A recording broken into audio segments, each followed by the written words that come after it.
Akkam jirtu saba Waaqayyo lafa isin jirtanitti nagaaf araarri Waaqayyo hunduma keessaniif haa baay'atu.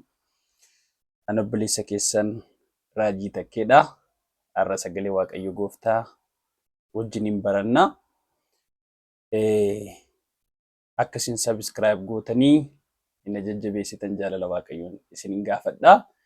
Har'a mata duree akkas jedhu barannaa Waaqayyoof yoo adda baate maaltu ta'a kan jedhu wal wajjiniin baranna. Waaqayyoodhaaf yeroo adda bahan wanta sadii gurguddaatu nu argata. Waaqayyoof yeroo adda baanu jireenya keenya keessatti wanta akka argine hin beekne, mana keenya keessatti wanta akka argine hin beekne, hafuura keenya keessatti wanta akka argine hin beekne argina. Kanaafiyyuu Waaqayyoo maqaan isaa bara baraan kan eebbifame haa ta'u. Sagalee Waaqayyoo seera uumama boqonnaa 12 keessatti Waaqayyotu gaaf tokko Abrahaam nama jedhamu waame. Waaqayyo waamicha guddaa waame. Waaqayyo akkuma nu waame, Waaqayyo akkuma isin nu waame, Waaqayyo akkuma na waame, Waaqayyo nu waameera. Kanatti namantaa Waaqayyo nu waameera, si waameera Waaqayyo kaayyoodhaaf si waame, Waaqayyo kaayyoodhaaf nu waame. Waaqayyo Abrahaamiin biyya kee keessaa, lammii kee keessaa dhiisitii gara ani si agarsiisu, biyya ani si agarsiisutti adda bahii, naaf adda bahii ittiin jedhe Waaqayyo. Sin barbaada, anaaf adda bahii ittiin jedhe Waaqayyo. Yeroo Waaqayyo Abrahaamiin naaf adda bahii sin barbaada ittiin jedhu, mee sagalee kana kallattiidhumaan isiniin dubbisaa. Waaqayyo gaaf tokko Abrahaamiin biyya kee keessaa, lammii kee keessaa, maatii abbaa kee keessaa ba'iitii gara biyya ani si agarsiisu dhaqi ittiin jedhe. Galanni Waaqayyoof haa ta'u. Haaleluyyaa. Maatii kee keessaallee bahiitii gara ani si agarsiisutti deemi. Gara biyya ani si agarsiisutti deemi ittiin jedhe Waaqayyo. Gara Waaqayyo si agarsiisutti deemi. Gara Waaqayyo si agarsiisutti deemi. Waan Waaqayyo siin jedhu godhi. Waaqayyo gaafa Abrahaamiin bahi ittiin jedhu, Abrahaam biyya sana keessatti sooressadha, qabeenya qaba. Garuu Waaqayyo bahi ittiin jedhe maaliif laa? Abrahaam akkuma Waaqayyo isaatiin jedhee biyya isaa dhiisee, maatii isaa dhiisee, qabeenya isaa dhiisee bahe. Waaqayyo waan gurguddaa sadii itti hime.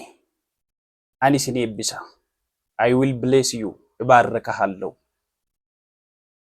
ውጣ እኔ እባርክሃለሁ አለው። ati bahi sin eebbisa ittiin jedhe. Yeroo Waaqayyoof adda bahan eebbatu jira jechuudha. ለእግዚአብሔር ስንወጣ በረከት አለ ማለት ነው። የማን በረከት? የእግዚአብሔር በረከት ያገኘናል። yeroo baanu eebbi Waaqayyoo nu argata. Ati bahi ani immoo sin eebbisa. Eebba barbaacha kan rakkattan jirtu, nagaa barbaacha kan rakkattan jirtu, even gatii kaffaltanii, qarshii kaffaltanii nagaa eebba barbaachuuf walii gadi kan fiigdan jirtu, Waaqayyo har'a ka'eedha. Adda bahii sin eebbisa. Na dhagahi sin eebbisa. Maal keessaa adda baana nuti immoo? Abrahaamillee biyya kee keessaatii adda bahii ittiin jedhe. Maatii kee keessaa adda bahii sin barbaada. Biyya ani si agarsiisu dhaqi ittiin jedhe. Abrahaamis Waaqayyoon dhaga'ee ba'e. Nun immoo har'a maal keessaa ba'uu qabna? Waaqayyo biyya lafaa kana hin fakkaatinaa. Cubbuu keessaa bahaa nuun jechaa jira. Wanta anaan hin gammachiifne keessaa bahaa sinin eebbisaa. Yeroo Waaqayyo qofaaf adda baatan, tokko tokko hiriyaa isaarraa adda ba'uullee hin dadhaba. Waan shaakale keessaa adda bahuullee hin dadhaba. Nama fakkaatee akkuma namni jiraatutti jiraachuu barbaada namni. Akkasitti immoo eebbi Waaqayyo dhufuu hin danda'u. Namni si gaduu danda'a, namni si jibbuu danda'a. Yerooti karaa kee geeddarattu, yerooti akka isaanii hojjechuu dhiistu, yerooti dhuguu dhiistu, yerooti isaan duukaa waan biyya lafaa kana gochuu dhiistu namni si jibbuu danda'a. Garuu Waaqayyo eebba Waaqayyoo naaf wayya jettanii namoonni Waaqayyoon amanattan adda bahaa. Eebbi Waaqayyoo isin qaqqaba. Abrahaam adda ba'e. Akkuma Waaqayyo jedhee adda ba'e. Kanaaf Waaqayyo immoo sin eebbisa ittiin jedhe. Abrahaam eebbifameera akkam ta'e isa jedhu mata duree isaa itti aanutti wal wajjin ilaaluu hin dandeenya. Tokko ani sin eebbisaa ittiin jedhe Waaqayyo. Ani sin eebbisaa jedhe. Lammataa immoo Waaqayyo akkasittiin jedhe. Atumtiyyuu eebba taataa jedhe. Namaaf eebba taataa, dhalootaaf eebba taataa. You will be blessing. By you generation will be blessed. ባንቴ ሰዎች ይባረካሉ።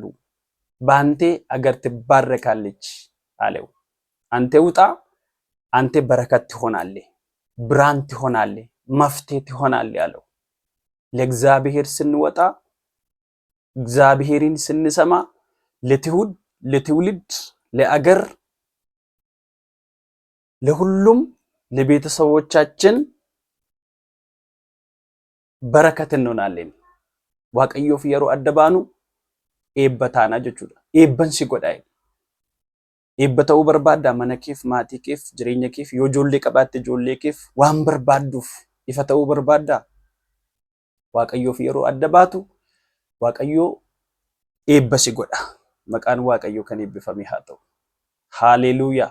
Sadaffaa irratti warra si eebbisan nan eebbisa. Warra si abaaran immoo nan abaaraa jedhe Waaqayyo. Maal jechuudha kun? Siin lolaa. Siin lolaa. I will fight for you jedheen. Ani siin lola. Humna kan dhabde jirtaa? Dubbatachuu kan wallaalte jirtaa?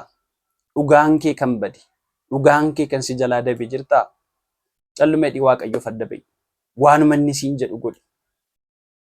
Maariyaam akkuma jette waanuma inni isiniin jedhu godhaa jette Yohaannis boqonnaa 2 keessatti.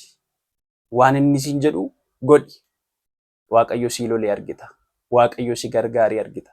Waaqayyo balbala si banee argita. Ani siin lolaa jedheen Waaqayyo Abrahaamiin siin lolaa. Warra si lolan nan lolaan. Warra si abaaran natu abaara. Warra si dhiiban natu dhiiba. Si miti kanaa booda. Anatu waa'ee keefitti darba. Eenyuuf laa Waaqayyo ammaa kaaseen darba.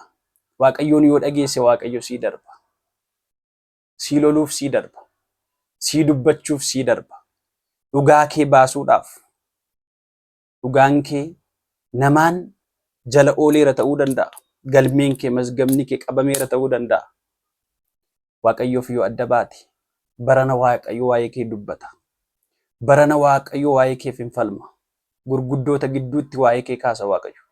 Halkan waa'ee kee hojjechaa bula Waaqayyo. Si dinqisiifachiisa. Si lolaa jedheen Waaqayyo. Warra si abaaran nan abaaraan. Warra si lolan nan lola. Warra si eebbisan immoo annan eebbisaa jedhe Waaqayyo. Warra gara kee ta'an immoo annan jajjabeessaa jedhe Waaqayyo.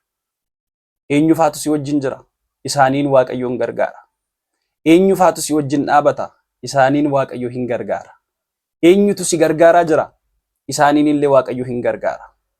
Eenyutu si mormaa jira? Isaaniin immoo Waaqayyotu morma. Waaqayyoof adda ba'i. Yeroo Waaqayyoof adda baanu wantoota kanatu nu argata. Tokkoffaa ani si eebbisa. Lammaffaa atiyyuu eebba taata. Sadaffaa ani siin lola. Kana godhee si agarsiisa Waaqayyo.